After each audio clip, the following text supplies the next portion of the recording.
नमस्ते दोस्तों, मेरा नाम है गुलशन शर्मा। मेरे चैनल में आपका स्वागत है। आज हम पढ़ेंगे शेयर मार्केट के सबसे इम्पोर्टेंट टूल जिसे बोलते हैं कैंडल स्टिक पैटर्न के बारे में हम पढ़ेंगे। इसके बारे में पढ़ेंगे कैंडल स्टिक पैटर्न के बारे में। ये एक ऐसा टूल है जिससे आप ये अंदाज़ा लगा सकते हो कि मार्केट किस दिशा में जाएगी। चलिए हम विस्तार से इसके बारे में पढ़ते हैं। मान के चलिए ये एक कैंडल है। आप इस कैंडल को ग्रीन भी मान सकते हैं और रेड भी मान सकते हैं। इस कैंडल को जो मैं बताने जा रहा हूँ आप ठीक से समझिएगा। ये इनकी इसकी विग है। ये बड़ी भी हो सकती है, छोटी भी हो सकती है। ये बड़ी भी हो सकती है, छोटी भी हो सकती है। ये रेड कैंडल मान सकते हैं आप या ग्रीन मान सकते हैं, कोई भी कैंडल मान सकते हैं। इसका देखिए, अगर आप इसे रेड मानते हैं, इस कैंडल को रेड, ये कैंडल को, तो रेड कैंडल में मैं बताता हूँ ये ऊपर वाला होता है ओपनिंग, ओपन प्राइस, ओपन जो आप जानते हैं। ये नीचे वाला होता है क्लोज। ये इसका हाई होता है, ये इसका लो होता है। अगर ये रेड कैंडल है तब। अगर ग्रीन कैंडल है, देखिए हम ग्रीन कैंडल का भी एक ड्राइंग बनाते हैं। ग्रीन कैंडल का ये मान के चलिए, अगर ग्रीन कैंडल है तो ग्रीन कैंडल में इसका ये नीचे वाला ओपन होता है, ये होता है क्लोज, ये होता है इसका हाई और ये होता है इसका लो। ग्रीन कैंडल में ऐसा होता है। इसका बिल्कुल उल्टा। उम्मीद है आप समझ गए होंगे। ये सेम इसका बिल्कुल उल्टा होता है। चलिए मैं कुछ आपको इम्पोर्टेंट कैंडलस्टिक के बारे में बताऊंगा जो मार्केट ऊपर की दिशा में जाएगी तो वो संकेत देंगे। जैसे bullish engulfing, hammer, morning star, piercing pattern, marubozu, 3 white shoulder, bullish harami, ये सब होते हैं कुछ। मैं आपको स्क्रीन पे ले चलता हूँ और स्क्रीन पे इन सब के बारे में बताता हूँ। ऐसे आप समझेंगे नहीं, मैं यहाँ पे ड्रॉ कर करके बताऊँगा। तो दोस्तों मैं आपको बुलिश कैंडल स्टिक पैटर्न पढ़ाने जा रहा हूँ। आप ठीक से पढ़िएगा। मैं ये सारे कैंडल स्टिक पैटर्न बताऊँगा। ये जैसे आपको 3 कैंडल स्टिक पैटर्न्स दिख रहे होंगे, इस पे आप ध्यान मत दीजिएगा, हैमर और मॉर्निंग स्टार पे। अभी मैं आपको समझाने जा रहा हूँ बुलिश इंगल्फिंग के बारे में। तो बुलिश इंगल्फिंग आप ध्यान से समझिएगा। मैं ये देखना चाहता हूँ कि आपका ध्यान इन सब पे गया, अभी भटके ना, ये सब आप समझिएगा और उसके बाद धीरे धीरे इन सब पे भी जाइएगा, इन सब पैटर्न्स पे। देखिए बुलिश इंगल्फिंग पैटर्न, माफ़ कीजिएगा मेरी उंगलियाँ नहीं दिखेंगी लेकिन आपको समझना पड़ेगा। अभी बुलिश इंगल्फिंग पैटर्न देखिए, इसमें 2 कैंडल दिख रही है एक बॉक्स के अंदर। एक बॉक्स के अंदर जो रेड वाली कैंडल है ये छोटी है और ग्रीन वाली थोड़ी बड़ी है।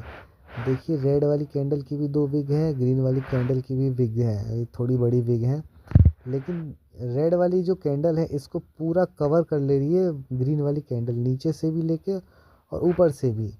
ये इसके कंधे से थोड़ी सी छोटी होती है रेड वाली कैंडल, और नीचे से भी देखिए इसका जो कंधा होता है इससे भी हल्की सी, जहाँ से इसका ओपन प्राइस हुआ होता है उससे थोड़ा सा छोटा होता है ये रेड वाली कैंडल। तब बनती है बुलिश इंगल्फिंग कैंडल। ये सपोर्ट पर बनती है, सपोर्ट पे। ये जितनी कैंडल्स मैं आपको बताने जा रहा हूँ ये सब कैंडल्स होती हैं सपोर्ट पे ही बनती है, और यहाँ से मार्केट अलग डायरेक्शन मतलब ऊपर की तरफ जाता है। ये सब मैं जाके आपको आगे बताऊँगा। उसके बाद बनता है, उसके बाद है ये हैमर। हैमर कई तरह के हैमर होते हैं, इन्वर्टेड हैमर होते हैं, और आप बियरिश में देखेंगे शूटिंग स्टार भी बनता है, लेकिन वो भी हैमर की तरह ही लगता है लेकिन वो अलग सा बनता है। मैं आपको बाद में बताऊंगा इस चीज़ के बारे में, लेकिन अभी आपको मैं बताने जा रहा हूँ हैमर के बारे में, तो आप हैमर ध्यान से समझिएगा। हैमर कैंडल होता है, हैमर मतलब तो आप जानते ही हैं, हैमर मतलब हथौड़ा होता है। हथौड़ा, ये कैंडल जब भी बनती है हैमर, देखिए ये मार्केट में FII और DII भी बनाते हैं ये हैमर कैंडल, लोगों को बेवकूफ़ बनाने के लिए। आप ये साइकोलॉजी जब पढ़ेंगे इस चीज़ का तो ह्यूमन साइक इसमें साइकोलॉजी के में आएगा, ये साइकोलॉजी कैसे काम करती है तब आपको पता चलेगा। लेकिन आप जब तक है ये इस पे ध्यान दीजिए हैमर कैंडल पे। ये हैमर कैंडल वही बनाते हैं, ये FII और DII भी ये हैमर कैंडल बनाते हैं। और ये सपोर्ट पे अगर आपको ये बनी दिख गई तो आप समझिएगा मार्केट यहाँ से रिवर्स होने वाली है। मतलब कि अब अगर बियरिश में थी मार्केट तो अब बुलिश में जाने वाली है, हैमर अगर कभी भी बन गया तो। मॉर्निंग स्टार भी अगर ऐसा ही होता है, ये देखिए बॉक्स के अंदर 3 कैंडल होते हैं, 3 कैंडल होते हैं। बीच वाली एक कैंडल होती है जो छोटी होती है, लेफ्ट में होता है उसका रेड कैंडल और राइट में होता है उसकी ग्रीन कैंडल। आप इसको, और बीच में जो कैंडल होती है डोजी एक कैंडल होती है, मैं आगे पढ़ाऊँगा। सेम डोजी की तरह होती है लेकिन इसकी बॉडी थोड़ी सी बड़ी होती है और विक्स लंबी लंबी होती हैं बीच वाली कैंडल्स की। और लेफ़्ट वाली कैंडल होती है इसकी विक्स पे आप ध्यान, हाँ विक्स भी होती है, ऊपर वाली छोटी होती है और नीचे वाली थोड़ी बड़ी होती है लेफ़्ट वाली कैंडल में। और राइट वाली कैंडल ग्रीन बनती है ऑलवेज़, वो बन जाता है ये बॉक्स के अंदर पूरा मॉर्निंग स्टार। उसके बाद हम नीचे आएंगे पियर्सिंग पैटर्न के बारे में। पियर्सिंग पैटर्न में आप देखिए जब मार्केट बियरिश हो रही थी, बियरिश होने के बाद ये बॉक्स के अंदर ध्यान दीजिएगा, बॉक्स के अंदर ध्यान दीजिएगा ये कैसे इन सपोर्ट पे कैसे ये बदली। ग्रीन वाली जो कैंडल है ये रेड वाली कैंडल के जो उसका जो ओपनिंग प्राइस हो है रेड वाली कैंडल से इसके नीचे चालू स्टार्ट क्लोज हुआ है। और स्टार्ट हुआ था ये ग्रीन वाली रेड वाली कैंडल से एकदम नीचे, नीचे से स्टार्ट हुआ था और ऊपर जाके ये क्लोज हो गया। उससे ये रेड वाली कैंडल से नीचे ही जाके ये क्लोज हो गया मार्केट। और ये तब देखिएगा ये रेड वाली कैंडल है, इससे हल्की सी थोड़ी नीचे ग्रीन वाली क्लोज हुई है, तब बनता है ये पियर्सिंग पैटर्न। पियर्सिंग पैटर्न से ये इससे ये भी लगा सकते हैं ये मार्केट ऊपर जाने वाली है और रिवर्सल मूव दिखाएगी मार्केट।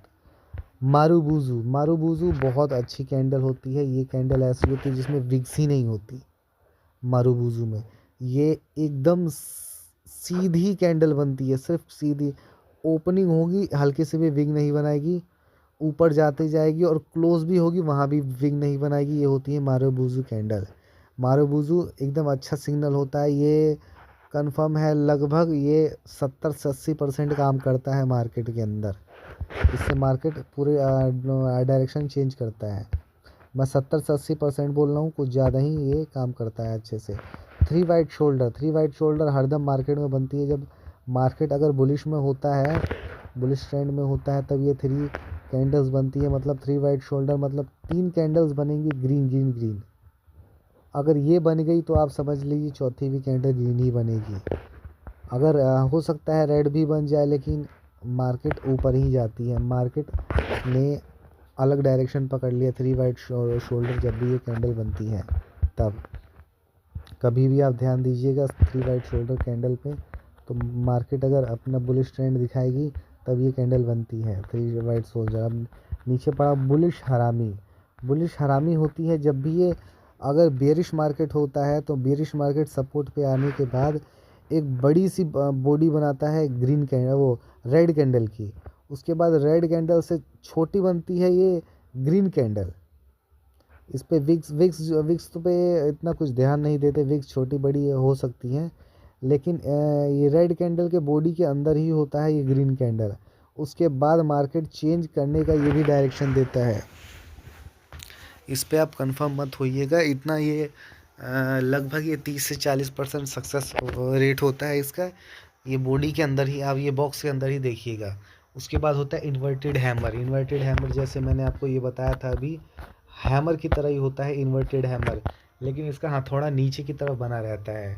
जब भी ये बनता है तो मतलब ये समझ जाइए कि ये मार्केट चेंज होने वाली है, इसका डायरेक्शन चेंज होने वाला है।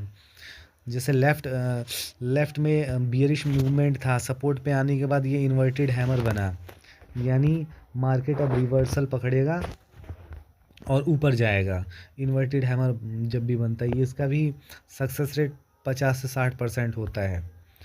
उसके बाद ये लास्ट में बनती है ट्वीज़र बॉटम। ट्वीज़र बॉटम बनता है एक रेड कैंडल और एक ग्रीन कैंडल सेम जैसी होती है, सपोर्ट पे ये बनता है ट्वीज़र बॉटम। ट्वीज़र बॉटम भी एक अच्छा होता है। इसका जो एंड में होता है ओपनिंग और एक की क्लोजिंग प्राइस, ग्रीन वाले की जो होती है ओपनिंग प्राइस रेड वाले की क्लोजिंग प्राइस से थोड़ी सी छोटी होती है, थोड़ी सी छोटी, लेकिन बनती है एक जैसी ही, एक जैसी बनती है।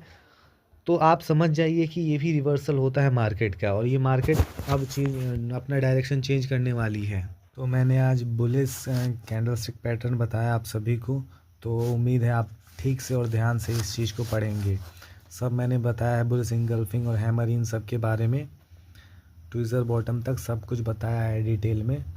उम्मीद है आप इन सब चीज़ों पे ध्यान देंगे, और बैकग्राउंड म्यूज़िक पे आप बिल्कुल ध्यान मत दीजिएगा, क्योंकि मैं ऐसी जगह पे ही बोल रहा था जहाँ बैकग्राउंड म्यूज़िक ज़्यादा था। बैकग्राउंड म्यूज़िक बोल रहा हूँ, बैकग्राउंड साउंड बहुत ज़्यादा ही था, तो आप उस पर ध्यान मत दीजिएगा।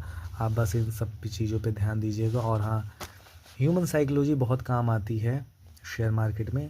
हमारी ये साइकोलॉजी कैसे काम वर्क करती है, कैसे हम वो अपना दिमाग लगाते हैं। देखिए इतनी सब, जैसे ये सब कैंडल्स मैंने आपको बताई, कैंडल्स ये सब वर्क करती हैं मे बी लगभग 60 से 70%, 60 से 70%। मैंने ये 100% इसलिए नहीं कहा, ये मेरी थिंकिंग है कि ये 60 से 70% करती है, 100% तो कुछ करता ही नहीं है। इस शेयर मार्केट में, मैं शेयर मार्केट पढ़ता हूँ, मेरे पास है एक नोटबुक है शेयर मार्केट में, जब भी पढ़ता हूँ तो ऊपर ज़रूर एक हेडलाइन डाल देता हूँ कि शेयर मार्केट में 100% कुछ नहीं होता। हाँ, सही में शेयर मार्केट में 100% कुछ नहीं होता। मान के चलिए कि एक बुलिश इंगल्फिंग कैंडल बनी है एक सपोर्ट पे, ठीक है, मैं आपको बताऊंगा आगे जाके सपोर्ट क्या होता है। सपोर्ट पे बनी है तो बुलिश इंगल्फिंग का मतलब होता है कि सपोर्ट से ऊपर उठना। लेकिन मार्केट में कुछ ऐसी न्यूज़ आ जाए कि ये ऊपर उठे ना सीधा नीचे चले जाए, ऐसा भी तो हो सकता है मार्केट का। इसलिए मार्केट का सेंटीमेंट ना आप समझे हैं, ना मैं समझूंगा, ना कोई भी बड़े बड़े जो होते हैं शेयर मार्केट वाले जो बहुत सारे हैं वो बताएंगे, वो भी नहीं समझे। उनका भी लॉस होता है इस चीज़ में, उनका स्टॉप लॉस हिट हो जाता है, उनका भी प्रॉफिट होता है, उनका भी लॉस होता है। ये नहीं कि आप अपने दिमाग में लगा लें कि उनका प्रॉफिट ही होता होगा, उन्होंने इतनी महंगी महंगी गाड़ियाँ ले ली, हम भी ले लेंगे। और हाँ, आप शेयर मार्केट सीखेंगे तो ये कभी मत सोचिएगा कि आप तुरंत बन जाएंगे अमीर आदमी। अमीर बन के कभी भी मत सोचिएगा, आइएगा इसमें। आप ये सोचते हैं अब मैं अमीर बन जाऊंगा शेयर मार्केट से, तो आप अभी निकल जाइए, ये आपके लिए बिल्कुल नहीं है। आप मत ध्यान दीजिए इस पर, कुछ और चीज़ पे ध्यान दीजिएगा। वीडियोस देखिए, बहुत चीज़ है, कुछ यूट्यूब पे देखिए अच्छा सा, जिससे आपको एजुकेशन मिल सके, चाहे आपको एंटरटेन हो सके। लेकिन इसलिए अगर आप ये चाहते हैं कि मैं हाँ महीने भर में, एक मंथ में मैं बहुत अमीर हो जाऊंगा, ऐसा कुछ नहीं होता शेयर मार्केट में, ऐसा कि आप एक महीने में बहुत अमीर हो जाएंगे। मिनिमम इसमें अगर 2 साल भी प्रैक्टिस करते हैं रेगुलर, एक दिन भी नहीं छोड़ते, प्रैक्टिस चलती है उनकी, तब भी वो ये 100% नहीं कि वो प्रॉफिट ही करे, लॉस करते हैं, लॉस करते हैं। आप मिनिमम 2 साल तो प्रैक्टिस में ही लगाइए, 2 साल प्रैक्टिस में लगाते हैं। प्रॉफिटेबल ट्रेडर बनने के लिए इंसान लगभग 5 साल, 10 साल, 15 साल तक लग जाते हैं। और आप ये सोच के आएंगे कि मैं कुछ मंथ में बन जाऊंगा, कुछ मंथ में ही मेरे साथ रोल्स रॉयल आ जाएगी, BMW आ जाएगी, इतनी महंगी गाड़ी आ जाएगी, ये ऐसा बिल्कुल नहीं होता। आपको बहुत मेहनत करनी पड़ेगी। और आज की जो मैंने ये जो क्लास की पूरी बताई है, ये सिर्फ अप ट्रेंड के लिए ही है, अप ट्रेंड के लिए ही है ये सब। डाउन ट्रेंड के लिए मैं अगली क्लास में आपको बताऊंगा। तब तक आप अप ट्रेंड पे ही पूरा फोकस कीजिए, और इसको प्रैक्टिस कहते नहीं है, प्रैक्टिस विल मेक परफेक्ट। आप प्रैक्टिस करते रहिए, प्रैक्टिस से ही आप सक्सेस होंगे आगे। तो मिलेंगे हम आपसे अगली क्लास में। तो आप प्रैक्टिस चालू रखिए, और जो मैं आपको सिखाता हूँ आप सीखिए। आपको अच्छा ना लगे कोई बात नहीं, दूसरा चैनल आपको बता देंगे, उनका चैनल अच्छा लगे आप उनका चैनल देखिए। मैं ये नहीं कह रहा कि आप मेरा ही चैनल देखिए, जाके आप देख सकते हैं। अब हम मिलेंगे आपसे अगली क्लास में। अगली क्लास में मैं आपको कैंडल स्टिक पैटर्न ही बताऊँगा, लेकिन बियरिश का, जब मार्केट नीचे जाता है तब का।